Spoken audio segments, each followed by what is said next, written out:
Okay.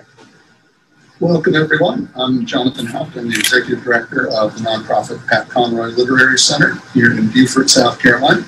Welcome to our 5th annual and first virtual Pat Conroy Literary Festival. This is a little different this year, but we've adapted, and we're very grateful to have all of you with us here in the Zoom room, and those of you watching on Facebook or YouTube as well. My guest this afternoon is appearing not only as part of our literary festival, but also as the author keynote presenter for the Friends of South Carolina Libraries annual conference, which is going on right now, live streaming here from Beaufort as well. So I get to have a conversation, and you all can join me via the chat with your questions as well, with Brad Taylor, New York Times bestselling novelist of the Pike Logan series. Brad was born in Okinawa, Japan, grew up in what was at that point rural Texas, perhaps is a little less rural. Outskirts of Houston. Outskirts of Houston, yes. Brad graduated from the University of Texas. He was commissioned as a second lieutenant in the U.S. Army Infantry and served for more than 21 years, retiring as Special Forces Lieutenant Colonel and held numerous positions, but ended his career in the Army as part of 1st Special Forces Operational Detachment Delta, more commonly known as Delta Force, something we'll talk a little bit about in our conversation here. His final assignment was a little closer to where we are right now, actually. He was assistant professor of military science at Citadel in Charleston. And Brad published his first novel with us in a massive paperback edition, and it's 11,000 printing, One Rough Man, in 2011. So you've been at the writing life for about 10 years now. Yeah, right about on it. Yeah. Book number 15 in the Pike Logan series, American Trader, comes out next year. We'll talk a little bit about that as well. Of the 14 books in existence, more than 2 million copies have sold internationally, I assume, multiple editions. And Brad now makes his home in Charleston as well, where he's joined us very graciously today here in Beaufort. So welcome back to the set. Thank you. River. Thank you for having me. Incidentally, your episode of By the River appears next week, next Thursday in the lineup. So people will get to watch you on this very set almost a week from today on the show as well. Good. So I want to talk to you about a couple different aspects of your life from the perspective of our literary festival, but also for the sake of folks who are joining from the Friends of South Carolina Libraries as well, because both of those things are lenses through which we can talk to you not only about your writing life, but your reading life as well. So let's go back to the beginning, or as close to the beginning as we can get, and talk about when you first thought that maybe you would become a writer. What drew you to books and stories and literature? I think I always had in my head forever that I was going to write a book. As a child, I was an absolutely voracious reader. Went through, every phase there is. Ray Bradbury phase, Stephen King phase, Piers Anthony phase, fantasy, science fiction, murder mysteries, and just read. And it was never at any point in my head. I just kind of always said to myself, one day I'm going to write a book. And actually, the first book, when I wrote One Rough Man, I didn't actually think it was going to go anywhere. I was going to just, I wanted to write a book. And I thought I'd sit on the bedside table, and my mom would say, that's a really good book, right? And that'd be the end of that. Yes. So nobody's more surprised than me when it sold. So, but nobody gets an agent by accident. So at some point, you must have had some ambition that this I did. had a life to it. Yeah, I guess it's, I'll be honest with you, but I know how hard it is to get published, so I probably never would have tried. But I was really naive. I'm a smarty guy. I didn't know anything about publishing. I just came from the unit, and I said, well, I did that, I can do this, let's go find an agent. And, so I had to learn how to write, basically. I haven't had any formal instruction in writing, except for reading. Reading is, all the other authors taught me how to write. So what I set out to do was write a book that I would like to read. I read some books, I was like, okay, I pick and choose, I like how this works. For instance, I get asked occasionally, when Pike Logan's on the screen, he's in first person. And then when it's somebody else, he's in third person. And apparently you're not supposed to do that. I get asked all the time, how did you know to mix up first and third person? And I said, well, I didn't know that was a rule. If I didn't know that was a rule, I wouldn't have done it. But I know a lot of authors do. Nelson DeMille, the John Corey Plum Island books, he does it. Joseph Fender does it. There's a lot of people who have done it. And I like how that looked, and so, okay, I'm going to do that. It's a good literary technique because it brings you into the immediacy of your protagonist when you need to be there. Right. And you can be removed from that when you need that. Well, I actually wrote One Rough Man completely in third person. started. I went back and rewrote the entire thing. Yeah. With every time he's on the page, moved to first person, which obviously is a lot of work, but it worked a lot better for that precise reading. I could get into his head and show the reader what he's feeling. Well, you have this cast of characters you're working with too, so other perspectives are very important. The task force and Jennifer Gable certainly as well. So being able to sort of go where the moment is, where the character is really handy to the way that you write, and you do it wonderfully well too. I always feel like I'm in the right set of eyes and the right head that I need to be in that moment. And very often, I think that's where movies about teams, whether it's the Magnificent Seven or it's an army unit or whatever, sort of go wrong. They want to show you everything all at once, so you don't actually feel the sense of risk that any one character has. But you do that so well. We always so concerned for the character that we did. Sometimes it's really hard to do because sometimes I'll ship POVs in the same fight.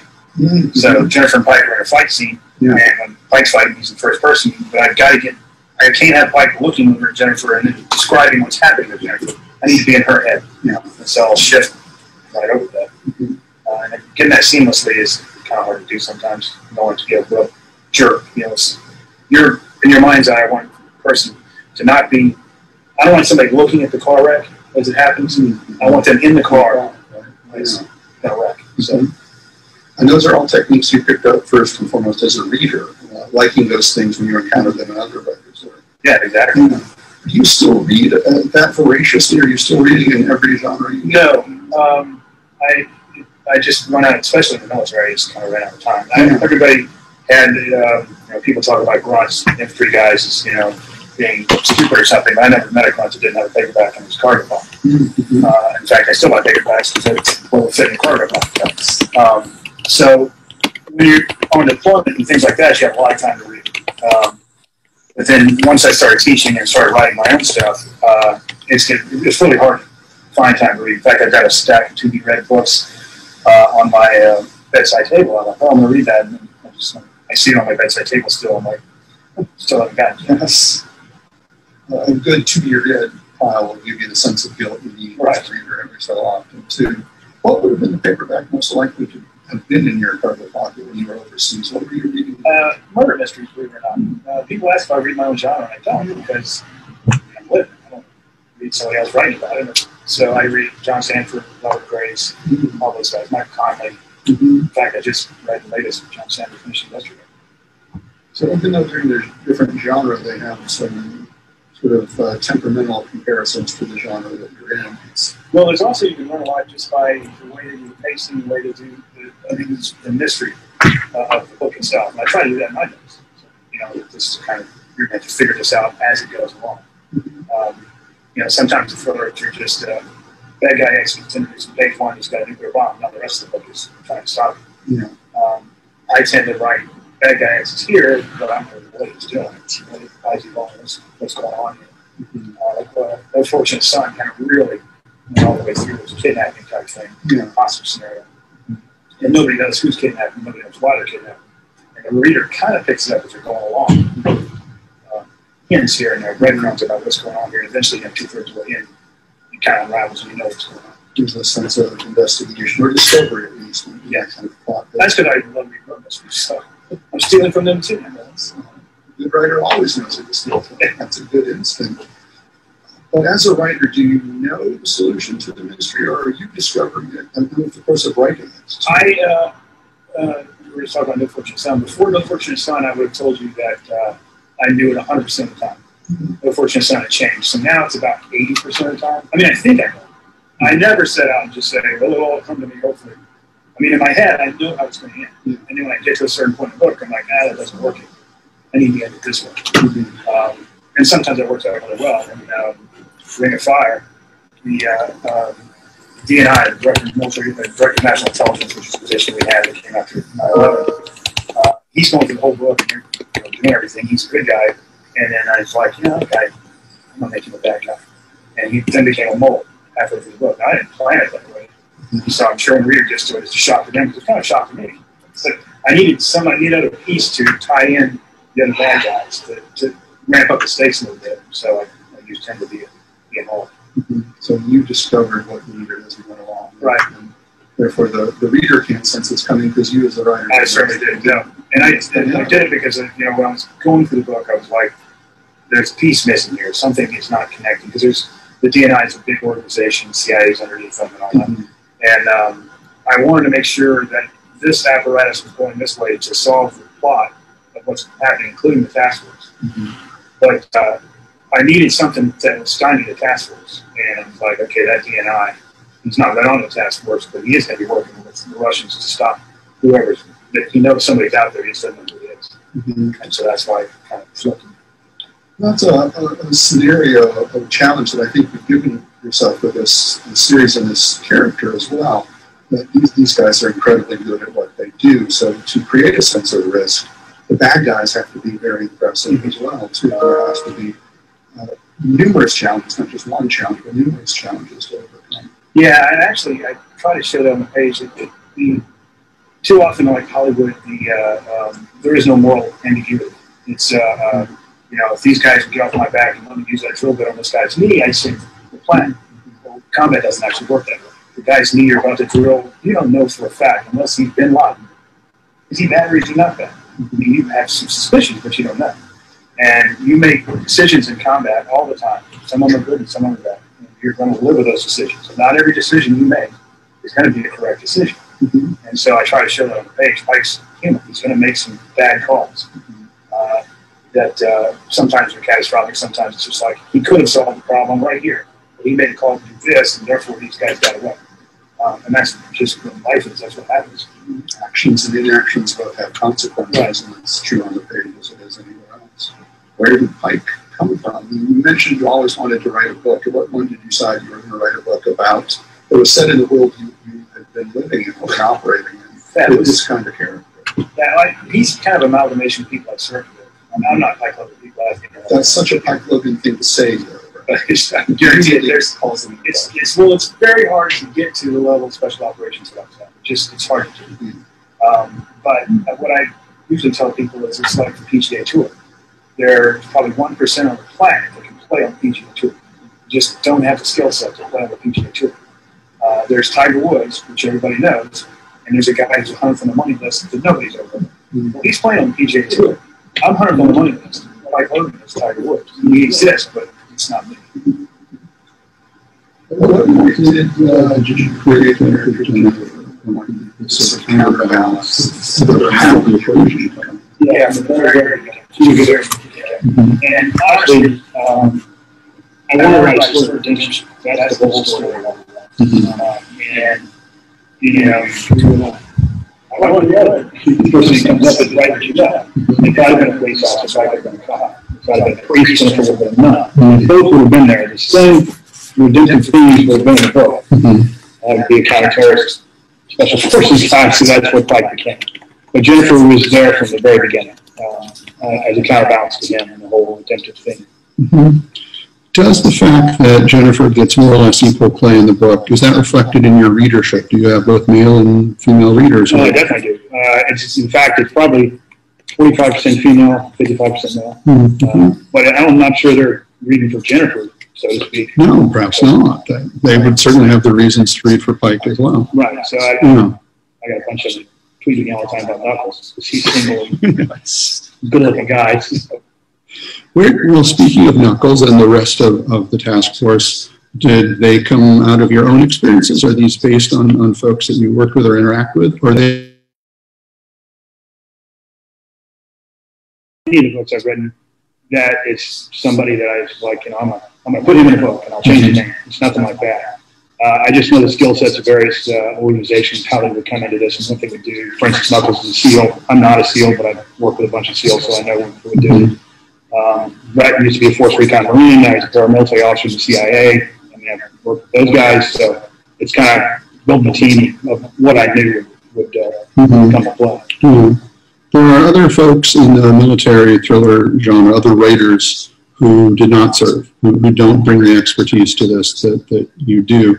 And they go out and they do the research and they know who to call, or they find out who to call to sort of serve as consultants and readers. Do you feel you've got an advantage having actually come out of this world, that you're pulling from your own not only your own perspective, but your own personal connections as well to write these books. Well, yeah, I would say I definitely have an advantage. I don't think it's not a critical advantage. It certainly doesn't mean I'm writing any better. And people ask me, I do writing conferences all the time, they say, how do I write about the military? And my advice to them every single time is less is more. People want to do so much research, they get everything wired exactly right, and invariably they're going to get it wrong.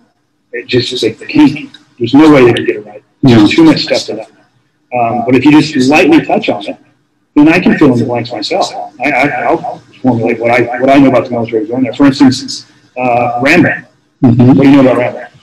What do I know about Rambo? The character, the movie? Just the book, David Morrell's First Blood. Yes, fine book, yeah, First Blood. What do you know about Rambo? So he's part Native American, he's returned Vietnam. Military guys. Yes. He was in Special Forces. Was he? Okay. That's all you know. Right. He won the Congressional Honor, but he was in Special Forces. And some people will say, okay, if he's in Special Forces, I'm going to put him on ODA 80035 in Dak Tao province. And they go through all this, and then it's like, you're going to get something wrong there if you do that. So, but if you're more open-ended about it, then you're relying on the Special Forces, and that's all I really need to know. Now, if you need something out of it, if it's EOD guy who's going to defuse a bomb, you probably got to get more specific on what his skill set is. But invariably, I'll have someone ask me, "Is this correct? Is this correct?" And it's like, "No, it's not correct." Well, why are you even saying it? Just say he's, if you need to neck it down to an area, okay, he's in first group at Fort Lewis, Washington, D.C. Seattle. Why do you need to go all the way down to the ODAs and the company and all that? It's not very necessary. Have you had an experience where someone in active duty or even a vet sort of calls into question the facts of a book like that, or have you sort of given yourself the freedom to kind of let them be what they are without going so deeply that you get stuck in something like that? Well, I created the task force as a completely fictional thing. We had nothing like that. I think that's at the time. I purposely didn't want anybody to say that I was writing about real units and fiction. So I made something that anybody who'd actually served in any area that I had, I don't care if it's the intelligence world or special operations world, they would all say, that's crazy. I'd love to be in it. We were all like, that's kind of our fantasy. We'd love to have an organization like Task Force, but it doesn't exist. So I can kind of make up what I want to do. I've never been correct on military stuff, mainly because the military stuff it's kind of hard for me to correct. I have copy editors who correct me sometimes. So I'm like, really? You're going to correct that? No, leave it alone. That's the way it's going to be. But I do get corrected all the time. I have to do a ton of research for just about everything. When you make a mistake, you're going to find out. So, for instance, in One Rough Man, Pike carjacks a Chevy Cutlass. Now, I know how to carjack a car, so that all went perfectly. And can I get the emails? Hey, Oldsmobile makes a Cutlass. It's not a Chevy Cutlass. There's no such thing. So they called you out on that. Yeah. Yes. And I had Knuckles is the cat, is the only character in my novels that has gone transgender. Because I was a male calico cat, and I got a ton of emails. There's no such thing as a male calico. I had a calico cat, but it was female. And so I made him male, so I call it Knuckles. And then I got all these emails saying that that's no such thing. Calico cats are all females. Yes. So the next book, the cat became female. Adjusted accordingly. Yes. Yes. I wonder about that, too, about being 15 books into this sort of world building, this universe building, where first book in, you can make up anything you want, but now, over time, you're committed to the continuity that you've set up. Do you feel a bit restrained by that, or is that... Yes. And you're exactly right. You write your first book, and the universe is wide open. The minute I say someone has blue eyes, he's got blue eyes forever. The minute I create the biggest problem I had was I created the task force, like I said, just made it fictional. But I knew it would have oversight. I knew it would have left and right limits. I knew the boundaries of how they would use this organization. So I built it that way. And you have to, whatever the target is, has to be on the Foreign Terrorist Organization designation by the State Department. We have all these rules and stuff in the real world.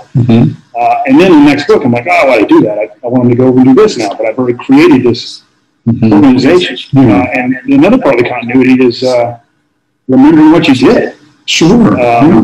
So, and the readers will let you know. So once again, Your Fortunate Son, Kurt Hale's the commander of the task force, and his niece, who he loves like a daughter, has been kidnapped. And he's a bachelor, and that's why he dotes on his niece and blah, blah, blah. Great book. But then I get the email, what happened to Kurt's wife? He's like, what are you talking about his wife? So I go back to One Rough Man. There's one sentence in that entire book that says, I've got a date night with my wife tonight I can't miss. Don't interrupt me. And that's its only mentions ever. So I had to create a whole thing about her. She was working at an orphanage and caught on fire. And my wife happens between books, I guess. So my wife actually told me she was reading, the edits of it, and she said, "I'm pretty sure Kurt Hale's married." And I was like, "No, he's not. I'm writing these books. I know he's not married." And then he was, so he was all 30 now.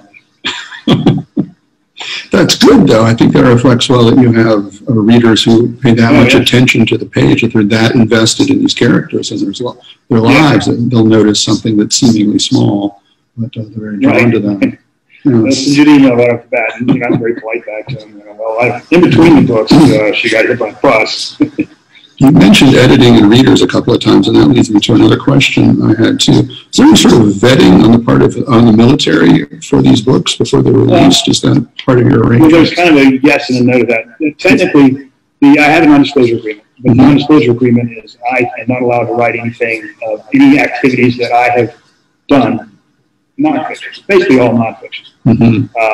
If I'm going to say something about operations in Syria to this day, since I worked in Iraq, I can talk about Syria pretty smartly. I can't do that without getting them to clear it, because that's just the non-disclosure agreement. But fiction is not that way. And if you think about it, I mean, when would that end? So if I wrote a science fiction book, do they have to read that because I was in the military? If I wrote a gardening book, does that have to get cleared because I was in the military?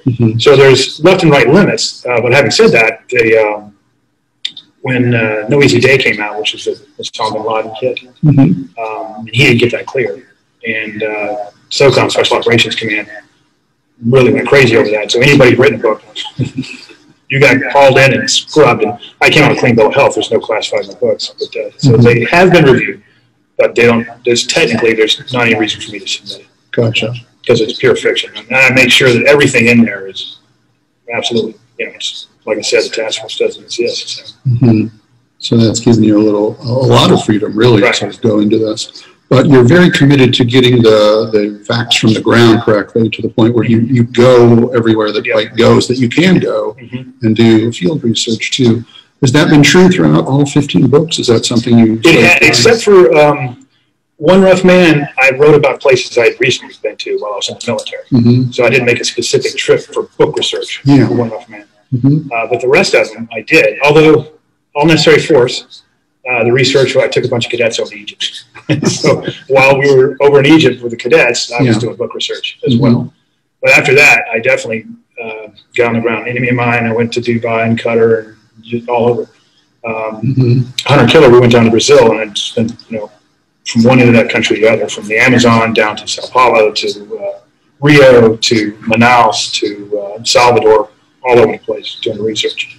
And it's because if I wish I could just write without having to do that. But for me personally, there's always something that I find on the ground that I couldn't possibly find just by looking at Google Earth. And it'll jump out at me while I'm on the ground there. I'm like, hey, that's perfect for this X scene or whatever.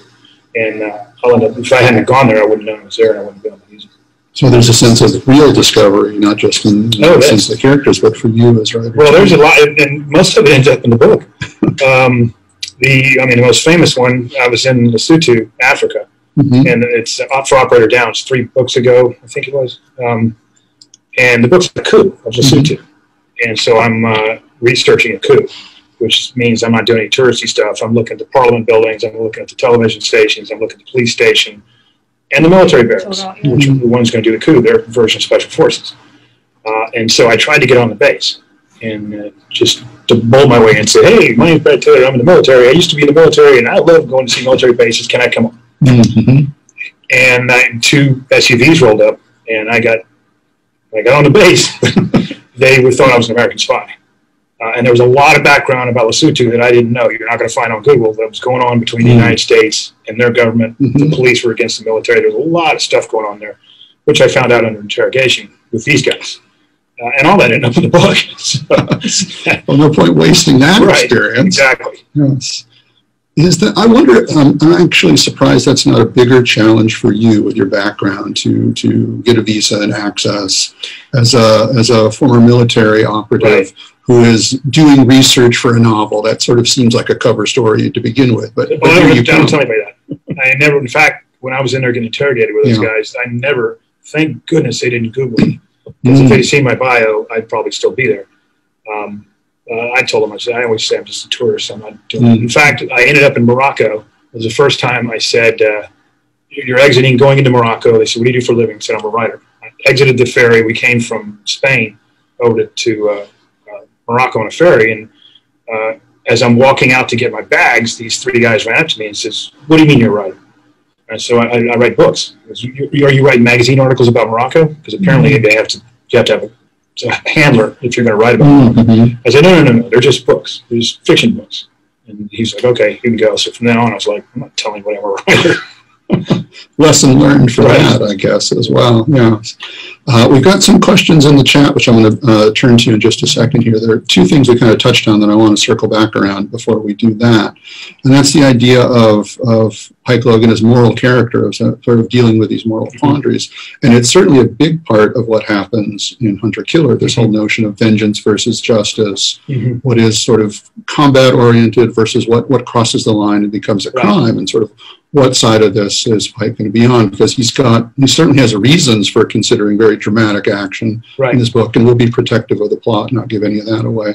But have you always sort of seen Pike at this moment where he's the kind of guy who could go either way if pushed, and you've got to write him through, you've got to write him down the middle of the path? Or is this the nature of each book that you create these circumstances?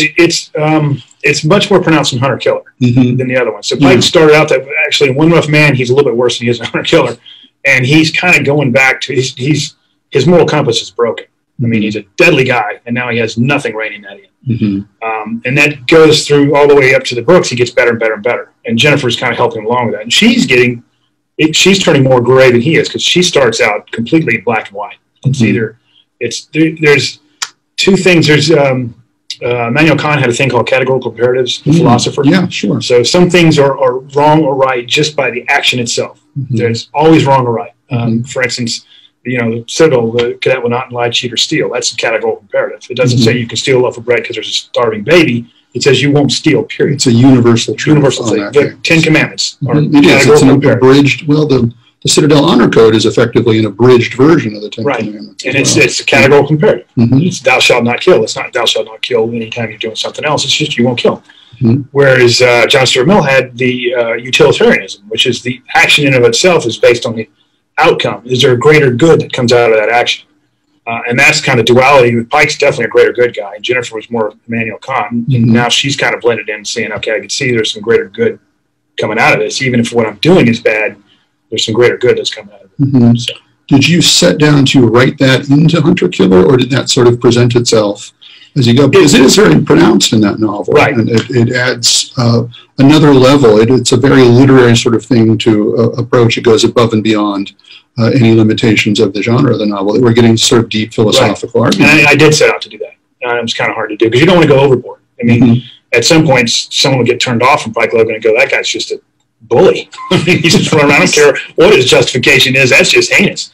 But on the other hand, you also want to show that in novels and movies and stuff, we're kind of immune to the violence. It'd be just like, I'd kill that guy right there. Well, in real life, you probably wouldn't kill that guy right there. And so I want to make sure the balance is there and it's correct. And it's just not going to, there's not murderous mayhem going on, unless they're bad guys. And the bad guys will do all kind of things. You definitely want them to be bad. But they've got to be three-dimensional as well. They can't just be Dr. Evil. I have never met a terrorist that didn't think he was doing the right thing. I mean, you sit across from those guys and go, why in the world is he murdering everybody? He seems so normal. He thinks he's doing the right thing. Yeah, understanding those motives, that mindset, the backstory is very important too. Which is that the guy in Hunter-Killer, the Russian there, he's definitely got that huge backstory from working in Ukraine and all that kind of stuff. He's trying to prove himself again. Yeah, it's a very nuanced portrayal of that character too. It's all very well handled in that book. I enjoyed it immensely. And I'm looking forward to American Traitor, which I told you just before we began here that I now get to review for the Post. Yeah, I appreciate show. Can you give us just a little preview of what's going on in the world of Pike Logan? Yeah, this actually, I told you about Lesotho. While I was over there looking at the Parliament buildings and things like that, they're all brand new. and there was a bunch of Chinese lettering on there, which I'm assuming says, be sure to wear a hard hat because they're still doing construction. And so I asked the guy I was with, why is the Chinese lettering here? And he said, oh, Chinese are doing this for free. They're just doing it because they want to be good. And I was like, I don't think they're doing it to be good. And that was the first time I'd run into what they call their Belt and Road Initiative. It didn't factor into operator down, so I ignored it. Well, then I read a book on artificial intelligence, the competition between Chinese and Americans. And then the Taiwan Strait started bubbling up. We're selling them arms, and they're rattling sabers against mainland China. China is definitely rattling sabers with them. The Hong Kong stuff came up, and all that was bubbling into, I said, there's a story here involving artificial intelligence, deepfake videos, China's global ambitions in the South China Sea with the Spratly Islands. They're trying to do all that with the Belt and Road Initiative. Is kind of a loan shark thing where they'll come into a country and say, we'll give you this massive loan to build this port, and if you can't pay the loan back, we're just going to take the port. And so they're kind of doing that all over the world, spreading their influence, and that's kind of where the genesis of the book came from. Has that been sort of the process for finding the problem to be solved in the earlier novels as well? It's you sort of watching the world and saying, if Pike Logan and the task force existed, that's who would be called in to address this. It is, and usually it's some obscure news story that doesn't really make the news. For instance, the widow strike, which is about a pandemic, perfect for now. Unfortunately timely now. Written a long time ago. There was an article where bird flu is H5N1, avian flu, is very, very deadly. It's more deadly than coronavirus, much more deadly. It's like a 40% kill rate. But it can't be transferred human to human. It's not airborne. It's just people are cutting into birds and stuff, and they get the flu, and then they die. But everybody's petrified. If it mutates and goes airborne, it's going to wipe out the earth. And so I did a ton of research on that, and these guys were doing, in order to prevent the end of the earth, they mutated the virus, turned it into an airborne virus, and were transmitted between ferrets and killing the ferrets over airborne in order to look at how to make a vaccine. Well, then they said they were going to post all their results on, I think it was a journal Nature. And we have an advisory scientific board, which, believe it or not, Dr. Fauci's in charge of. Nobody had ever heard of him back then. But the advisory board said, you can't put that in open source. You're basically giving everybody a weapon. And there was a huge fight about it. So they didn't publish their stuff. And that story came out, and I was like, there's a plot right there. There it is. And so that's where that book came from. This is the riskiest thing we're going to do. We're going to go into the chat room and see what kind of questions we have. Looks like potentially quite a few of them. If they're all about your jacket, I'm going to be disappointed. Although I do have questions about your jacket.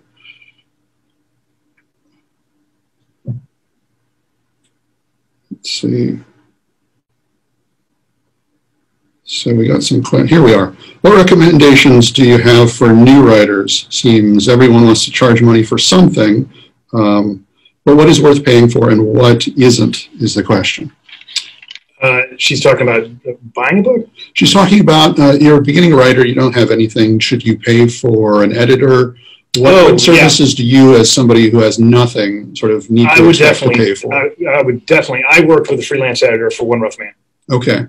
And it was the best. I didn't have it. I couldn't afford it because they're kind of expensive. And so she was actually English, and her father was a British military officer, and she took pity on me. And so she said, if you give me some percentage of your first contract for your books, then I'll help you. And for me, 0% of zero is zero. It didn't cost me anything. So it was the best money I ever spent. She's still making money off Run North Man. I would highly recommend getting a freelance editor because there's only so many things your friends can. I mean, I had my friends read it, things like that. There's only so much they can do. They don't work in the industry. They don't know the nuances and things like that. So it was very helpful for me. Have you had the same agent, same editorial team that your publisher from beginning to end? I had the same agent, but I'm on a different publisher now. Okay. So both Hunter Killer and American Trader with Morrow, and before I was with Dutton. Oh, sure. Okay, gotcha. Yeah. And you were, for a while, doing 2 books a year, too. Is that correct? Yeah. I was going to ask, is that even a sustainable It is pattern? Sustainable for a good friend of mine, Mark Greene, who writes thriller books, writes the Gray Man series, and was also doing Tom Clancy. He's been doing 2 books a year, 2 separate series for a long time. I don't know how he keeps it up. I did it for about 4 years, and it just about broke me in half. The last one was, in fact, Days of Rage, and I remember telling my wife, I'm not going to finish this. There's no way. Mm-hmm. I'd already been to Istanbul and to Bulgaria and done all the research for it, but I was just burned out. And my editor called me and said, hey, we want to go back to one book a year because you're kind of cannibalizing your own sales. So if you're doing 2 books a year, one of them's Tom Clancy and one of them's a Gray Man, that's fine. Mm-hmm. But if you're doing 2 books a year in a series, the hardback's coming out before the paperback's ever going to make it on the shelf, and you're chewing yourself up. Yeah. And I was like, that's fine with me. Couldn't come at a better time. Uh-huh. So you're in an every January pattern now, is that right? Roughly, yeah. Okay. Sometimes it's February, sometimes it's January, sometimes it's in December. I don't know who's doing the chicken bone roll and that stuff, but generally that's where it is. So are you researching and writing the 2022 book right now, Yes. or is that? Yes. Just started. Well, I'm supposed to be in Croatia right now, but COVID's destroyed that. I got to figure out what I'm going to do. Well, that was where I was headed. Hard to be boots on the ground during a global pandemic, so that's got to change the pattern a little bit. Well, actually, for American Trader, I usually, I'll just shift it forward a year when I'm writing the book. So we went to Taiwan and all over Australia and did the research on it, and then I was writing it, and then COVID hit, and I'm like, well, how do I reflect that in the book? How's this going to work? Because Pike's not going to be able to do a surveillance operation when everybody's locked in their houses. The only person going to be on the streets is a bad guy and him. It's not, and you can't globetrot if no planes are flying. Yes. And so I said it was about the elections in Taiwan anyway. So I said, I'm going to set it right during the elections, right before COVID hit. And said, I'm not even going to deal with COVID because there's just no way to tell how to do that. Now I have to figure it out. I mean, some parts are good. So like if you're doing something in England, one of the problems I had when I was running around England is they've got cameras everywhere. I mean, they're everywhere. So if you're going to do a takedown in London, you got to figure out a spot you can do it where there's not any cameras. And that takes a lot of research because they're all over the place. Well, now with COVID, everybody's wearing masks. So I could wear a mask, sunglasses, and a hat. And I could do it right then, and you'd have no idea who I am. And I could get away. On the other hand, it's kind of hard to fly when the planes are flying. So I got to figure that out. How do you, to sort of widen the lens on that as well, how do you balance the need for the book to be happening in a particular moment and a particular time, but also for it to sort of be timeless, for Pike not to be 10 years older now than he was in One Rough Man? Well, what I've decided, I talked to Robert Crace about this because he writes the Elvis Cole series novels and love those. And when Robert Crace first started writing those, The Monkey's Raincoat, way back when, Elvis Cole was a Vietnam veteran. Well, now, if he was still a Vietnam veteran, he'd be in a wheelchair chasing these guys around. I said, how'd you deal with that? He said, well, I just quit writing about Vietnam, and I decided he's like Superman. Superman never ages. And so I said, that's good advice. That's what Pike and Jennifer are doing. So although the presidential administration will change over, commanders will move on, new team members will come in, old team members will leave, they're just not going to get older until I say so anyway. Until that becomes necessary for the plot, right? Then you write it in. But then, that's what we were talking about before. Then your universe just shrank down. You've done something you can never take back. You've mentioned a couple writers that you have formed personal relationships with. And I'm always curious about sort of communities of writers. Even if you're not reading within your own genre necessarily, are there other folks who do special ops thrillers or military thrillers that are sort of in your circle that you interact with? Not really. It took me for the longest time to even tell people I was a writer. I was kind of embarrassed. I think it was book 7 when I finally said, no, okay, I'm a writer. I was just telling them I'm a security consultant because I was still doing a lot of contracting. But I met Mark Greene. He's a good friend of mine. He's just a good dude. So I became friends with him just because he's a nice guy, not because he's a writer. I met him at a conference, and then we went and signed books at SHOT Show in Las Vegas together, and we had a good time and became good friends. But I don't really, I talk to people all the time, obviously. In fact, a lot of times authors will send me something saying, can you fact check this for me? Is this okay? But I don't ever, for me, writing is kind of a solitary thing. I write and then I give it to my editor. Because, everybody's got an opinion. If I give it to some other writers, they're going to say, I wouldn't do this. I would do that. Well, that doesn't really matter. The editor is the only one that counts. So I just tend to write my own stuff. But you've got voices that you trust, even if they're not from other writers. There are folks. Well, I have operators that read it, definitely. So, I've got military people that read it just to make sure that, number one, I'm not saying anything I shouldn't, because one of the hardest things is there's only so many ways to skin a cat. And while I make something up, which has happened in the past, I've made up something because I know we don't have this. Well, it turns out we do have it now, and we're using it. So take that out. Who told you about this? I was like, well, I kind of made it up. So, but I'll take it out and go back the old way then. And I had some real strong female people I'd served with in the military. They really helped with Jennifer. So I first wrote Jennifer, you know, it was like, give her a spine. She's a crybaby. So I rewrite her, and they say, she's not a man. Come on. So you had to dial it back a little bit. It's kind of split the difference. Right. Yeah. Mm-hmm. How long can these characters go on? Are you dedicated to this as long as there's interest for you as writer, for readers, for that sweet spot of that combination? Exactly. So as long as people want to keep reading, I'll keep writing. That's for sure. Yeah. I've been asked about standalones for like Aaron and Shoshana or a couple of Mossad assassins. Mm-hmm. They're actually in American or in Heart Killer, Mm-hmm. but they aren't an American traitor. And some people are like, oh, I was going to kill them. They first came in Days of Rage, and they were write-offs. I mean, I was going to have them do all this stuff, and the end of it, boom, they're both dead. And I liked them too much. Mm. So I just kind of threw them on a shelf and said, you know, I'll let them ride off in the sunset. And then I was writing Insider Threat, which is about ISIS, and I had to have a character in Jordan doing some kind of stuff, and I started to create one out of whole cloth, and I was like, I got those two people sitting on the shelf. Let me throw them back in here. And I got all kinds of emails. Hey, they're back. And I'm like, good thing I didn't kill them. So some people say, you know, hey, maybe you should do a standalone with those two. And, you know, maybe I will someday. I don't know. Mm-hmm. Is there anything else that's sort of outside the Pike Logan universe that you would love to write, given the opportunity? No, because the good thing about writing is it's just all wide open. So I can make, it would be a theme versus a character. Mm-hmm. You know, so whatever the theme is, I can design a book around Pike to do that. Mm-hmm. For instance, the Insider Threat was about a bunch of guys from America went over and trained with ISIS. And there's a huge theme about these kids or you know, what's it like to grow up like this? And you're starting to get twisted up inside this cult, basically.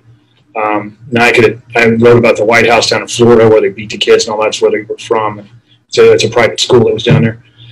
And so I want to explore that. And I can do that somehow or another. I just said, well, I'll throw them in with ISIS. And so if there's a theme that I want to explore, I'm pretty sure I could figure out a way for Pike to get in there and do it. So he is the sort of toolkit that you can use to solve the problem Right. that you find in your Well, research actually, and your for instance, the Polaris Protocol, which is the second 2-book-a-year thing, I told my editor, if we're going to do 2 books a year, then I can't be saving the world every book. It's got to be something less than that. Yeah. And so that was more personal with Jennifer trying to find her brother, who's a newspaper reporter down in the Mexican drug cartels. So it was going to be more of a murder mystery, basically. Let's get this guy. And I discovered a glitch with the GPS constellation. I got to go to Schreiber Air Force Base and see where they fly all the GPS stuff and everything. And it turned into saving the world thing because I'm like, holy moly, that is a critical infrastructure. Most people don't know it, but GPS, people think of it, tells me where I am. Mm. Really, it tells you where you are because there's 2 satellites shooting signals down to you, and the timing is so precise on those, it can tell you where you are. But because that timing's so precise and it's free, it's used everywhere. Stock trades, it's in there. When you talk on your phone, your voice is split up into a bazillion pieces and put back together by the GPS signal.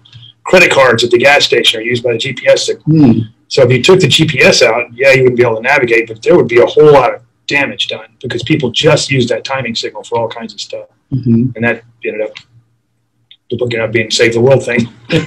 Instead, that's just the one I had set out to write. Yeah, so it started out with a sort of personal lens, but it sort of grew from there. Yeah. You know, that's the Hardy Boys model, right? I mean, that's sort of when you start out, they've got this small sort of personal case and it expands over the course of the novel.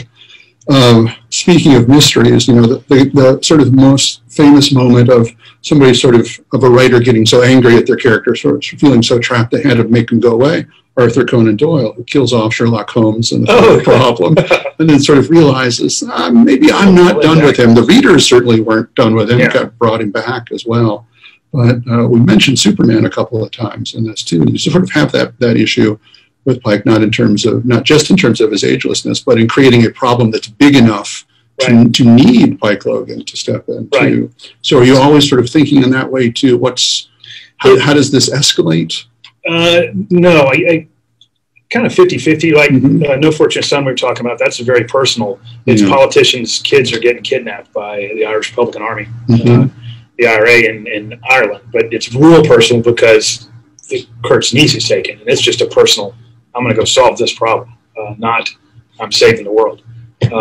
So it all depends on what I'm writing at the time. Sometimes the saving the world thing is it's hard to get all that into a cohesive whole, and sometimes it's not as satisfying. It's more satisfying to rescue the niece than it is to, stop stop Dr. Evil from setting off a nuclear bomb. Yeah, understandably too. It feels more immediate, more personal, and it's probably something that the reader can relate to more directly as well. Right. There would be some sort of equivalent moment where they too have to make a decision, right or wrong, act or don't act, and that it's easier to relate to something that feels more human than something that's always global, always happening on that grand scale. Like I wrote Ghosts of War, which is basically a global. It's Russia fighting NATO. It's more of a grand tapestry thing, but you have to have the human component in there, and to do that was really hard to do. So I had the Rangers jumping in. Well, I was told solely through the eyes of a single Ranger on the ground doing everything, so that the reader's viscerally feeling what's going on, and it's not just a description of planes flying in and doing all this kind of stuff. And I had a Ranger buddy of mine who named the character after him. So he's in there. He retired as Sergeant Major, but he's a PFC in the book. Yeah, well, that's not a bad thank you. That's nice. So we had another question that I don't want to overlook, and it circles back around to the fact that we're doing this not only as part of the Conroy Festival, but also as a part of the Friends of South Carolina Libraries. How have libraries impacted your writing and reading life? Oh, yeah. Well, we were talking about it earlier. Obviously, libraries that's where I spent all my time as a kid. You could get the little pass from the teacher, and you could go in the library and check out a bunch of books. And I had a nice school, a public school, but if you were reading, they would give you the time to go read. If you were goofing off, then you get back to the classroom. But if you went to the library and started reading, they let you sit there and read. And so I did a ton of reading. But writing these books, we were talking earlier, I don't have an office now. So I've written sections of all these books in the Charleston County Library, the College of Charleston Library, the Mount Pleasant Library. I've been to all of them. And because they have free Wi-Fi, and they got to plug in too, and nobody's bugging you. Yes, they are great resources in the community. Charleston County Library just opened up another one too. So even in this time of COVID, in time of pandemic, libraries continue to be a resource that's being added to rather than subtracted from in Charleston and elsewhere. There actually is one question about your jacket, which I understand has some kind of history to it as well. People get confused. Yes.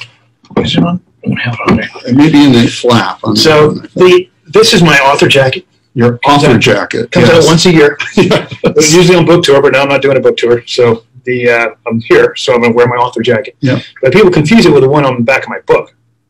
So I had this leather jacket on the back of the book that people always ask me, where can I get that jacket? And I have no idea, because I did a shoot, with a professional photographer, and I came in with a ton of clothes, changed into 14 different outfits. And right before I'm leaving, he says, hey, try this jacket on. It's just hanging there from the last guy who rented the studio. And so I put the jacket on. He took the picture, and that's what ended up on the book. And I hung the jacket back up and walked out. I mean, I didn't know the make or model of it. So people always say, how can you get that jacket? I don't know. It was taken during the 5 minutes that you and the jacket were together, and that's the extent of the story. Yeah. But it's not this jacket. It's more of a motorcycle jacket. So this is my author jacket. Very nice. Author jacket. I like that. Jason Mott, an author from North Carolina, told me the story of his author photo as well. He showed up, and the photographer said, yeah, you're not wearing that. We're going to switch clothes. So he's actually wearing the photographer's clothes in his author photo. There may be all sorts of behind-the-scenes stories of author photos that we never get to hear that are interesting like that.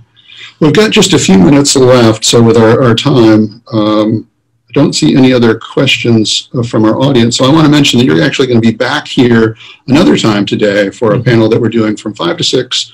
Before we were writers, so Brad will be joined by 3 other writers who used to do sort of not so writerly things, including former FBI agent Dana Ridenauer from right here in Beaufort, Stephanie Austin Edwards, who had a really wonderful career for about 20 years on Broadway and theater, and is now part of our writing community here in Beaufort as well. And Dorothy St. James is actually in the back teaching a workshop right now to talk about what she did before becoming both a romance writer and a mystery writer. And that's from 5 to 6, also today, Friday. So we'll be right back here on our Facebook Live feed and also back in the Zoom room again. So Brett, I want to thank you so much for coming back. Thank you for having me. For being part of the festival and for telling us a little bit about Pike Logan and all things from that universe. And congratulations on the great success of the book. Thank you. And the series. Thanks so much. Thanks, everybody in the Zoom room. We appreciate your time. See you all, hopefully, later today. Take care.